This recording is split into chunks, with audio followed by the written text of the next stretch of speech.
Hello, I Oh can yeah. hear you. Hi. Hi, how you Good. doing? I'm good. Good. I'm sorry it's so late for you. I apologize. That's all right. Nice to meet you. I'm Aaron. I'm a friend of the Munich Film Awards, and I'll just be leading us through this interview today. Um, yeah, and actually, I watched the film yesterday night, and I was completely blown away by the film. And it's a huge congratulations to yourself. You deserve all the credit. We really do. Oh, thank you. Yeah, that's good news. I'll tell everyone that, you know, a lot of people put time and effort into it. Yeah. And yeah, as a director, you're the front person, but it's a big team effort. Yeah, yeah, so absolutely, I'm truly blown away. The young actors, wow, they were fantastic. I thought. Yeah, I was lucky. I was lucky to get it was a strange experience because we had a very strict permit that we had to work under. Hmm. And and then a lot of people were a bit scared of it, the parents, so we had to find a casting agent that would help us, and believe in it. Yeah, wow. Was it? Did you spend a lot of time casting? Did it take a while? Or Yeah, I put a lot of effort into it, and we did it with videos first, and then um yeah, so we could sort of see straight off, uh who would fit the bill, but it's hard with children because they don't have repertoire, Hmm. and so they have to be that age. So it's like, went to a lot of modeling agency. We got a tip off that it's best to go to modeling agencies because at that age of 14, 10, 16, they haven't got much for their show reels. So, Yeah. Did that mean a lot of live casting because you had to meet them and yeah, once we narrowed it down, when we narrowed it down to about 12, 15, and then we did live audition, and yeah, then we narrowed it down further. wow. Well, They're all well done. huge now. They're all Yeah. big. I was Like gonna, the little blonde one, little Maverick. He's like really huge, tall, and he's a basketball player now. what? And it's like, what? I mean, he's this little thing coming up to me going, "Do you need me on set still?" And then now I'm going, "Hi, Maverick." Wow. In the space of a year or so. Couple of years. Yeah, it's a Yeah. bit. Well, we shot it in because we had a break because of COVID and a lot of restrictions. So we shot it in 2019, and we couldn't get it finished until till later. So yeah, because of COVID. Yeah. Wow. I have a load of questions that Munich Film Awards would like to ask you, and I might throw in some of my own because Okay. the film is brilliant. And the first one is if you could just kind of describe yourself and the project to the people. Okay. So, well, I've been making films for 20 years, on and off, and mainly shorts. I've got to start to make a feature soon. Um, yeah, I mean, it's just life, gets in the way. Yeah. But I've been, I mean, I work in video, like in education video and stuff like that as well, and community projects. But the film was based on which David Markin wrote it. So he's someone I grew up with when we were children. So he gave me the full backstory. It's an issue that I've been looking into for many years because I study childhood trauma, and having grown up with street kids and seen that, I ended up working in foster care and stuff like that. But David gave me when I met back up with him in 2016, the full story on this. And then I was like, oh my God, that's all the answers I needed. And so we just got together and powered through it. And it was an amazing reunion. And he's a very talented writer, very creative thinker. And I just got into his head. He got into my head, and it just worked. Yeah. And then we just got it out. Yeah. Absolutely amazing. And so the film felt very personal, and I like it must have been a very close to home story. Yeah, yeah. Oh, that's good that, yeah, you say that it's felt personal because I think that's the power when it comes from the heart. Not many of these stories come across in your life, and it was totally from the heart. So, and it was very difficult. Yeah, it was a really hard, and it was like, Yeah. and my first really intense working with children. you know. So like I'm like, well, what am I? And they're all young boys. But yeah, it's no, people who have been through that experience and child abuse, Yeah.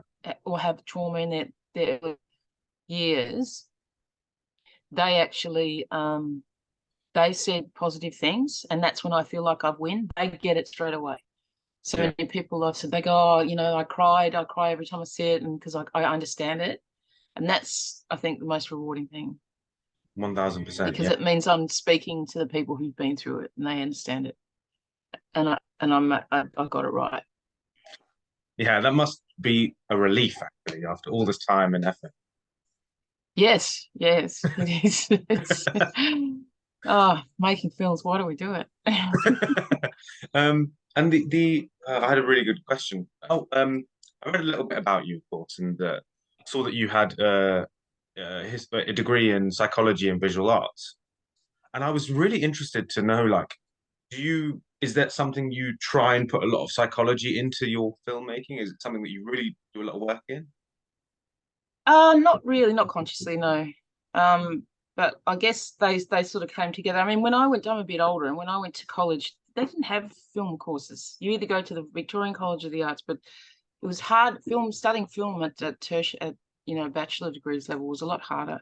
Yeah. So and even to get a hold of a camera, I'm still from the video era, like 16 mil, 30, 8 mil. Now, it was just crazy hard, So, Yeah. I mean, to get something that was broadcast quality, you couldn't. So you couldn't easily go into film course like you can today. No. So my journey was a little bit roundabout, but I see myself as a visual artist, and I work visually, and I really tried to craft this film visually very strongly. Yeah, absolutely. Even just from for me, it was just the first minute. I felt it's not about me, but I felt completely. I was just like, No, what? I want to hear this. I was like, what? What's happening? Who are these people? And Yeah, I wow, just good. yeah, I truly it felt I truly I truly saw the children. I really felt like I really saw them as not as a film as a character in a film, but as children on the side of the Oh, street. wow. And I really and and obviously you went with the black and white apart from that small moment in there. What was the reasoning for that? What was the feeling towards The that? color. Yeah, The color, you mean? yeah. But just going back to what you said, that's good, because I tried to stay with the point of view of the kids deliberately, and I wasn't sure Mhm. it was going to work, but I went for that smash straight into the close up and make sure that they look at you, Yeah, so that you can't be voyeurs and you can't look, you know what I mean? So they're always yeah, confronting you as much as possible, just like Sergio Leone, I say, because he does the big wide and then straight into the brooding face. yeah, But that seems to have worked. Other people have said that too, and I'm glad that works, because I wasn't sure if it would work. I wanted to stay with them as much as possible, and again stop and making them look at it again, not so that we're not voyeurs. But so that's good that worked for you. Yeah, the color, I chose that one spot because the whole thing is that the pedophiles would seduce the boys with money, mhm, cars, beautiful things, right? So that's the most intense point of view shot, if you notice, in the whole film. yeah, It's the most intense one, and it's a real, and it's also could sell the luxury of that car and how he's seducing them with that beautiful red car with the red and the walnut finish, yeah, and I felt that moment had to be in color. In black and white, it wasn't working as well. So I thought that this is how, in his head, this boy's being manipulated. yeah. I'm sort of fangirling over here. I can't lie. Good. It's an amazing bit of work. It really is. And what was the sort of biggest challenge for you in the process?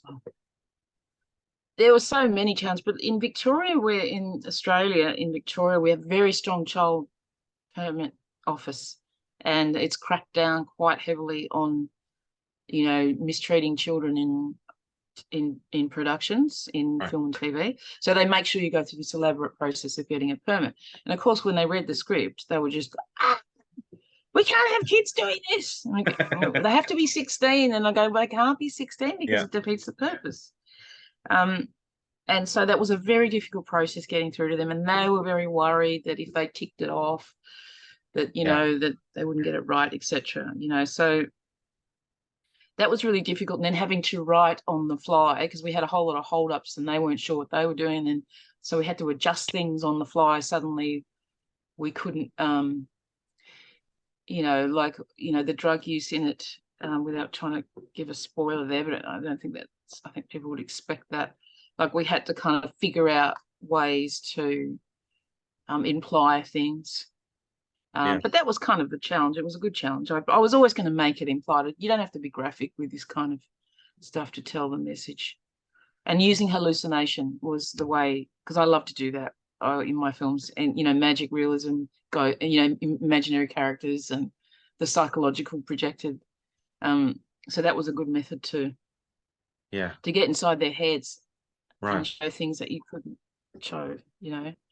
Like the guys coming in. Like, how do I show that? I don't know. It's in their head, and that's true. People have told me that, kids who've been through that as adults now, they say they get haunted by these images touching them. They feel them, of these people who have abused them as children. It's just a nightmare, So it wasn't all just magic I just pulled out of nowhere. And I always went to David as well, because he's closer to the story, and I always asked him, do you reckon that's okay? Can we do that? Does it suit you? And sometimes he'd go, no. Of course. And I guess one of my last questions is, what part of this film are you most proud of? What's the bit where you're like, I really got that right, or I really fell for that? I think, like, it was difficult. There's lots that I really like about it. I love that I captured those beautiful wide shots of the beach, and finding those places on the beach, which were real, because when I was a kid, we would use cubby houses underneath the pier, but they all fell into place. That pier and making that water work underneath the pier, and that's not a set. That's a real pier here, and we got together and we made that real life locations work. So for me, making real life locations, and owning them for that period, that's ours now. That's our space, So I think, there's so much I like about. I thought went well, but that's the team as well. Like you said, the cast, they were awesome, and I don't know where this saying "don't work with kids." But kids were the best to work with. I tell you. There's just no problem at all. Good. That's a relief. Good. And what is next for yourself, and what you're up to now?